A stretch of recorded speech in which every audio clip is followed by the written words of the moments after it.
Good morning students. तो हम हमारा टॉपिक कर रहे थे कि आसन से हमारे को क्या क्या बेनिफिट्स होते हैं। सो उसके अंदर थर्ड बेनिफिट है आपका good body posture,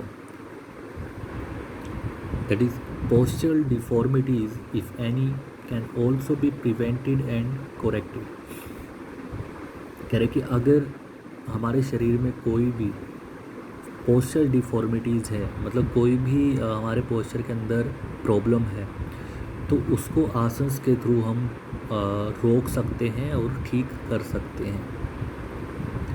arthritis is also cured by performing asanas. जो अर्थराइटिस है हम उसको भी आसन्स करके ठीक कर सकते हैं।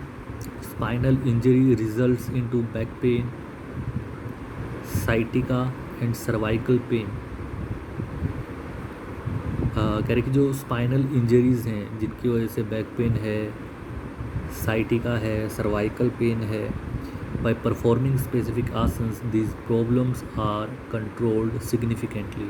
तो कह रहे कि स्पेसिफिक आसन्स हैं जिनको करके हम इन प्रॉब्लम्स को एक हद तक कंट्रोल कर सकते हैं। नेक्स्ट बेनिफिट है स्ट्रेंथन द मसल्स, मतलब हमारी जो मसल्स हैं उनको मजबूत करने में हमारी हेल्प करता है।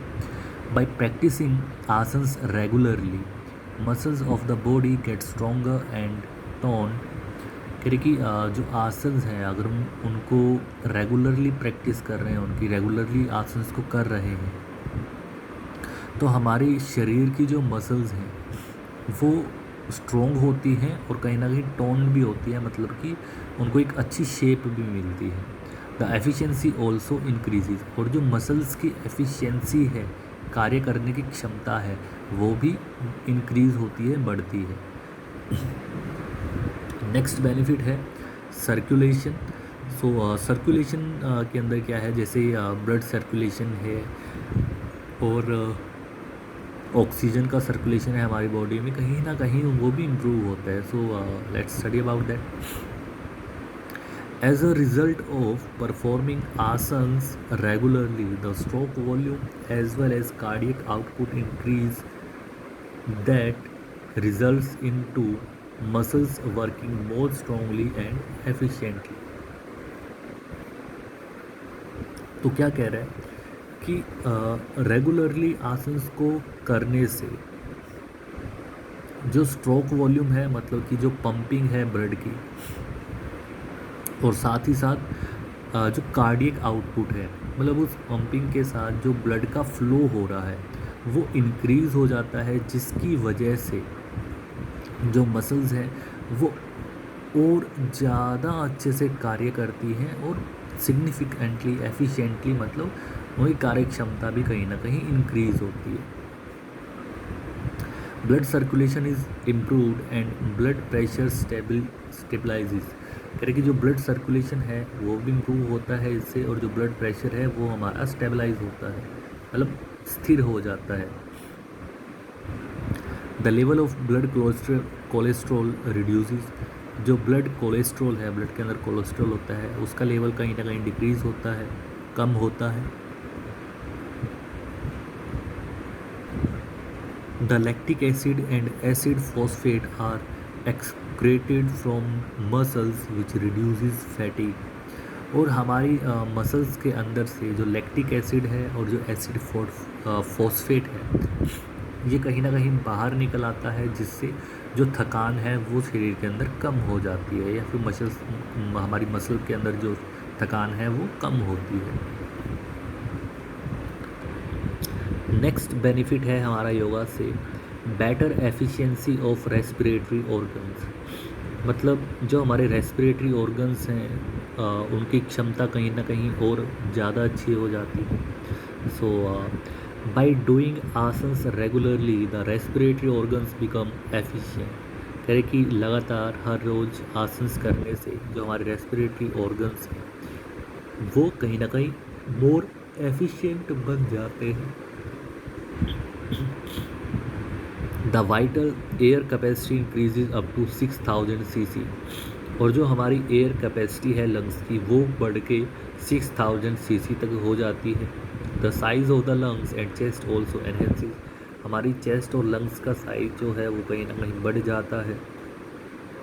As a result the will power become strong and various disease such as cough, asthma and cancer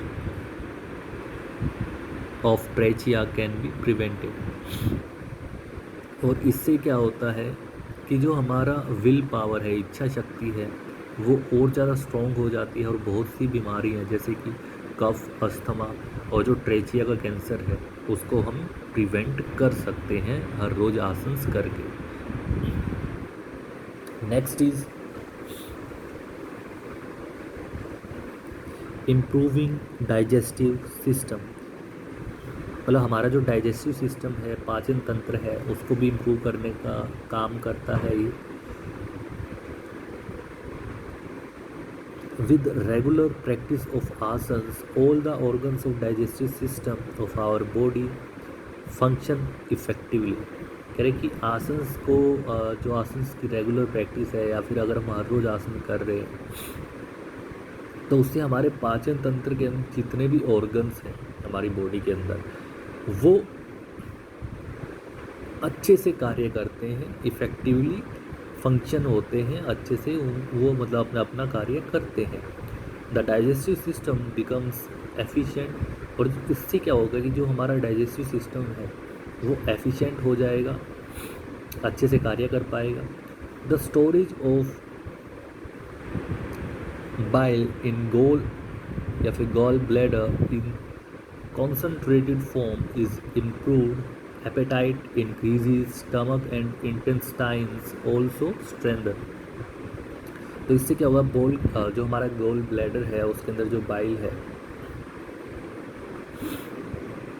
उसकी स्टोरेज कहीं ना कहीं कंसनट्रेटेड हो जाती है, मतलब और ज़्यादा अच्छे से उसको स्टोर किया जाता है। जो एपेटाइट है वो मतलब हमारा खाना खाने की क्षमता बढ़ जाती है। स्टमक और जो इंटेस्टाइन्स हैं वो भी मजबूत हो जाती हैं। Constipation, indigestion and gas problems are reduce.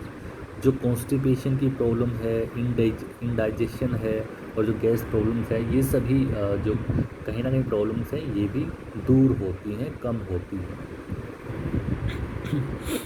Next benefit है improved functioning of nervous system. मतलब हमारे जो नर्वस सिस्टम का फंक्शन है, उसका कार्य करने का जो तरीका है उसको भी कहीं ना कहीं इम्प्रूव करता है या फिर वो इम्प्रूव होता है आसन की वजह से। So with regular practice of asanas our nervous system works properly. कह रहे कि आसन्स की हर रोज़ करने से, रेगुलर प्रैक्टिस करने से जो हमारा नर्वस सिस्टम है वो अच्छे तरीके से काम करता है। The efficiency of synapse enhances. जो सिनेप्स की एफिशिएंसी है वो बढ़ती है, इंक्रीज़ होती है। The neuromuscular coordination increases. और जो हमारे शरीर का न्यूरोमस्कुलर कोऑर्डिनेशन है वो भी इंक्रीज़ होता है। Functions of our body is done by utilising less energy. और जो हमारे बॉडी के कार्य हैं जो या फिर फंक्शंस हैं वो कहीं ना कहीं कम एनर्जी को यूज़ करके हम अच्छे से कर पाते हैं। The secretion of adrenaline remains good. और जो एड्रेनलिन का सिक्रेशन है वो और अच्छा होता है। Mental power improves. जो मेंटल पावर है वो इम्प्रूव होती है। Memory improves and feeling of negativity reduces. जो मेंटल मेमोरी है हमारी वो कहीं ना कहीं इम्प्रूव होती है और नेगेटिविटी की जो फीलिंग है वो कम होती है। Regular practice of asanas removes anxiety and stress. और आसन्स को रोज़ाना करने से जो एंजाइटी और स्ट्रेस है वो कहीं ना कहीं दूर होती है। It also reduces sleep disorders. और जो स्लीप डिसऑर्डर्स हैं उनको भी कहीं ना कहीं हम आसन्स करके दूर कर सकते हैं। नेक्स्ट बेनिफिट है एफिशिएंसी ऑफ एक्सक्रीटरी सिस्टम। हमारी बॉडी का जो एक्सक्रीटरी सिस्टम है उसकी एफिशिएंसी भी हम इम्प्रूव कर सकते हैं। So regular practice of asanas improves the working of all the excretory organs, कि आसन्स की रेगुलर प्रैक्टिस के थ्रू हम जो जितने भी एक्सक्रेटरी ऑर्गन्स हैं उनकी क्षमता को बढ़ा सकते हैं। As a result the waste products like lactic acid, acid phosphate, urea, uric acid, sulphates etcetera are excreted quickly and properly. तो इससे क्या होगा, जितने भी वेस्ट प्रोडक्ट हैं हमारी बॉडी के अंदर, लाइक लैक्टिक एसिड है, यूरिया है, यूरिक एसिड है, ये सभी प्रॉपरली और क्विकली हमारी बॉडी से बाहर निकल जाते हैं, एक्सक्रेट हो जाते हैं। And the last benefit is good immune system, मतलब हमारे इम्यून सिस्टम को और बेहतर करता है। By carrying out regular practice of asanas our immunity become less prone to various communicable and seasonable disease. ये कह रहा है कि रेगुलर आसन्स करने से जो हमारी इम्यूनिटी है वो बढ़ती है, और जो सीजनल डिजीज़ हैं या फिर कम्युनिकेबल डिजीज़ हैं वो हमें बहुत कम होते हैं। So in conclusion it can be said that regular practice of asana is helping in staying fit and preventing various disease. तो कंक्लूजन क्या निकलता है कि रेगुलर प्रैक्टिस करने से आसन की हम फिट रहते हैं, और जो बहुत सी बीमारियां हैं उनको प्रिवेंट कर सकते हैं, उनकी रोकथाम कर सकते हैं। So that's all for today students. Thank you everyone.